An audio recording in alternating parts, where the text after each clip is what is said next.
हर हर महादेव।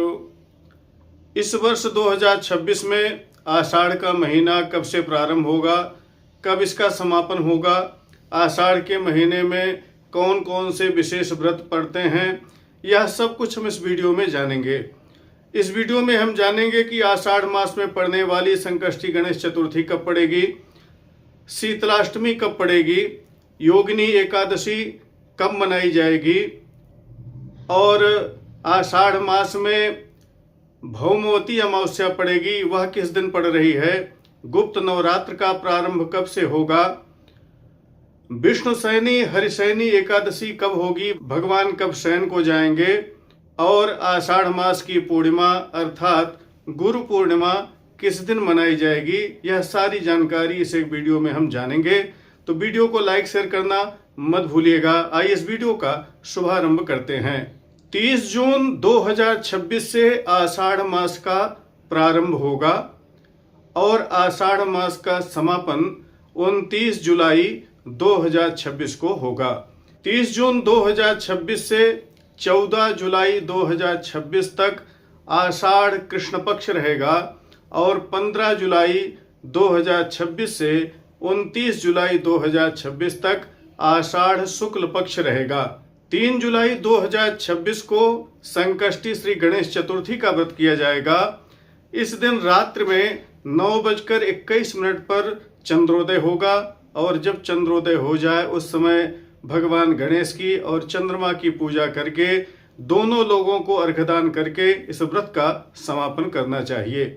8 जुलाई 2026 को शीतलाष्टमी का व्रत किया जाएगा। इस दिन भगवती शीतला की पूजा होगी तथा इस दिन पर्युषित अन्न और जल का विशेष महत्व कहा गया है। इस दिन बासी भोजन करना चाहिए, बासी जल पीना चाहिए, ऐसा इस दिन का विशेष महत्व बतलाया गया है। आषाढ़ मास कृष्ण पक्ष में पड़ने वाली योगिनी एकादशी इस बार 2 दिन पड़ रही है। 10 जुलाई 2026 को स्मार्ता नाम एकादशी रहेगी। इस दिन सभी स्मार्त गृहस्थजन जो वैष्णव दीक्षा नहीं लिए हुए हैं वह इस एकादशी का व्रत करेंगे और 11 जुलाई 2026 को सभी वैष्णव जन इस योगिनी एकादशी का व्रत करेंगे। कहा गया है आषाढ़े कृष्ण पक्षे तु योगिनी व्रतमाचरेत अस्य व्रतस्य पुण्यस्य कुष्ठो नश्यति वै ध्रुवम।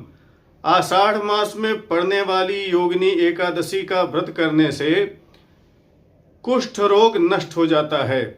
इस योगिनी एकादशी की बहुत ही महत्ता कही गई है। जो लोग चर्म रोग से पीड़ित हों, कुष्ठ रोग से पीड़ित हों, उन्हें इस एकादशी का व्रत अवश्य करना चाहिए। इस दिन भगवान विष्णु के साथ साथ भगवान विष्णु रूप में सूर्य की पूजा भी अवश्य करनी चाहिए। 12 जुलाई 2026 को आषाढ़ मास कृष्ण पक्ष में पड़ने वाले प्रदोष का व्रत किया जाएगा। इस दिन मास शिवरात्रि भी रहेगी तो यह अति महत्वपूर्ण हो जाएगा और अत्यधिक फलदायी हो जाएगा। इस दिन जो लोग प्रदोष का व्रत करते हैं प्रदोष का व्रत करें, सायंकाल भगवान सांब सदाशिव की पूजा करें, आराधना करें और उसके बाद इस व्रत का समापन करेंगे। 14 जुलाई 2026 को आषाढ़ मास की अमावस्या पड़ रही है। इस दिन स्नान दान एवं श्राद्ध की अमावस्या रहेगी और उससे भी बड़ी बात यह है कि इस दिन मंगलवार रहेगा तो यह भौमवती अमावस्या होगी। कहा गया है अमायांच यदा वारो भवेद भूमि सुतस्य च गंगायाम यदि लभ्येत कोटि सूर्य ग्रहै समा।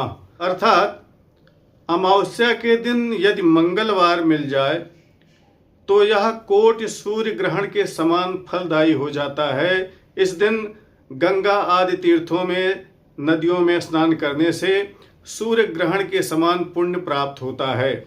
तो इस दिन आषाढ़ कृष्ण पक्ष का समापन भी हो जाएगा। 15 जुलाई 2026 से आषाढ़ शुक्ल पक्ष का प्रारंभ होगा। इस दिन से आषाढ़ मास में पड़ने वाले गुप्त नवरात्र का भी प्रारंभ हो जाएगा। जो भक्तजन गुप्त नवरात्र में यंत्र तंत्र मंत्र की उपासना करते होंगे, भगवती जगदम्बिका की उपासना करते होंगे, इस दिन से उनकी यह उपासना प्रारंभ हो जाएगी। 15 जुलाई 2026 अर्थात आषाढ़ शुक्ल पक्ष प्रतिपदा के दिन बुधवार है और इस दिन गुरुवस्त हो जा रहा है। भगवान गुरु वह पश्चिम दिशा में अस्त हो जाएंगे, तो विवाह इत्यादि के मुहूर्त जो हैं वह नहीं प्राप्त होंगे। 16 जुलाई 2026 से रथ यात्रा का प्रारंभ होगा। जगन्नाथपुरी में और काशी में भी इस दिन से रथ यात्रा प्रारंभ हो जाएगी। भगवान जगन्नाथ जी, बलभद्र और सुभद्रा सभी रथ पर आरूढ़ हो जाएंगे। रथ पर आरूढ़ भगवान जगन्नाथ जी का दर्शन मात्र कर लेने से समस्त पाप ताप नष्ट हो जाते हैं और पुण्य का उदय होता है। रथस्थम में प्रपश्यन्ति न तेषाम जायते विपत, अर्थात रथ पर आरूढ़ भगवान जगन्नाथ जी का जो दर्शन करता है उसे विपत्ति कभी आती ही नहीं है। इतना महत्वपूर्ण भगवान का यह दर्शन है, तो आप लोग अवश्य इस रथ यात्रा का आनंद लें, अपने पुण्य को बढ़ाएं। 17 जुलाई 2026 को वैनायकी श्री गणेश चतुर्थी का व्रत किया जाएगा।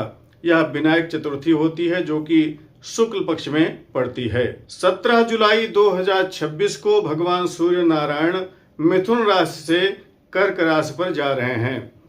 यह अयन संक्रांति रहेगी, कर्क की संक्रांति रहेगी। इस दिन से भगवान सूर्य नारायण दक्षिणायन हो जाएंगे। वर्षा ऋतु का प्रारंभ होगा। देवताओं की रात्रि एवं दैत्यों के दिन का प्रारंभ होगा। इस दिन संक्रांति जन्य पुण्य काल रहेगा। मंदाकिनी में स्नान करने का विशेष पुण्य कहा गया है।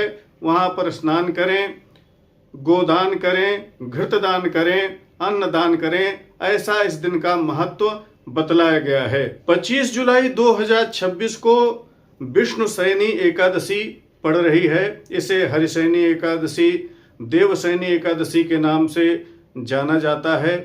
इस दिन भगवान शयन को चले जाएंगे और इस व्रत का पारण अगले दिन सुबह किया जाएगा। तो इस दिन भगवान हरि के शयन का उत्सव किया जाता है। तो इस एकादशी को आप लोग अवश्य व्रत करें और उत्साह मनाएं। 26 जुलाई 2026 को आषाढ़ मास शुक्ल पक्ष में पड़ने वाले प्रदोष का व्रत किया जाएगा। इस दिन भगवान शाम सदाशिव की पूजा होगी और प्रदोष काल में पूजा करके यह व्रत समाप्त किया जाएगा। प्रदोष का जो यह व्रत है वह समस्त पुण्य को देने वाला कहा गया है। 26 जुलाई 2026 से चातुर्मास व्रत का प्रारंभ हो जाएगा। यह व्रत 4 महीने चलेगा। 4 महीने क्या क्या कार्य करने हैं, किस किस चीज का त्याग करना है, कैसे रहना है, इसका सारा कुछ इस दिन से प्रारंभ हो जाएगा। तो जब तक भगवान शयन करते हैं तब तक यह चातुर्मास व्रत चलता है। हमने इसके विषय में बहुत महत्वपूर्ण वीडियो पहले बनाई हुई है कि इस चातुर्मास व्रत का क्या महात्म्य है, इसमें क्या क्या कार्य करने चाहिए, इसका क्या फल होता है, यह सारा कुछ हमने उस वीडियो में बनाया है। यदि आप वह वीडियो देखना चाहें तो आपको आई बटन में प्राप्त हो जाएगी। 29 जुलाई 2026 को आषाढ़ मास की पूर्णिमा पड़ रही है। इसे गुरु पूर्णिमा भी कहते हैं, व्यास पूर्णिमा भी कहते हैं। तो यह बहुत ही महत्वपूर्ण पूर्णिमा है। इस दिन आप व्रत करें, स्नान करें, दान करें, भगवान व्यास जी की पूजा करें, अपने अपने गुरुओं की पूजा करें। तो यह अत्यंत फलदायी पूर्णिमा है। तो आप सब इस दिन का विशेष लाभ लें। और 30 जुलाई 2026 से श्रावण मास का प्रारंभ हो जाएगा।